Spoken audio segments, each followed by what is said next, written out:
going to be taking these boring white walls and I'm going to be dressing them up with this neutral tie-dye beautiful Nebula mural from our Boheme collection. The first step when ordering your mural and unboxing it, Danielle is doing it right now, but we have actually numbered each panel from 1 to 8, and we want to organize each panel starting from the left to right. So Danielle has 1, 2, 3, 4, 5, 6 right now, so there's 2 left.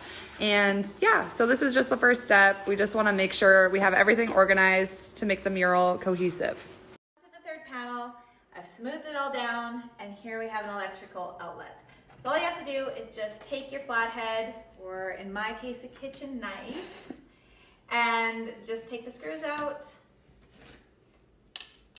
and smooth it over here. You may have to take, in this case I'm just going to cut this out and smooth it down. It depends. If your electrical outlet is in the middle of your panel, you'll have to take a box cutter and just kind of make a slit in the middle, put it through and cut around. So panel 4, in this case we got lucky because the outlet is on the edge of both panels. So it was an easy fix. You just go with your box cutter. Don't worry about cutting it perfectly. You're not going to see it. Once the outlet cover goes on, it will be beautiful.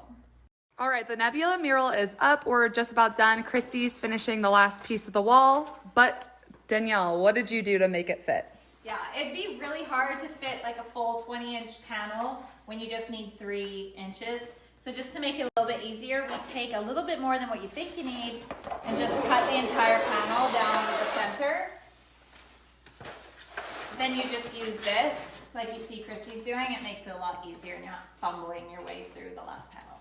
Just finished the install of our beautiful Nebula mural, and I couldn't be happier with how it turned out. We had an extra panel in our case, and if that's the case for you as well, just use it as extra accents in your space, whether it be the lining in your dresser drawers or any other flat surface.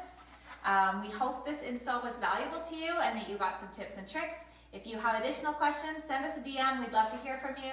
And if there's another mural you'd like to install, let us know of that too.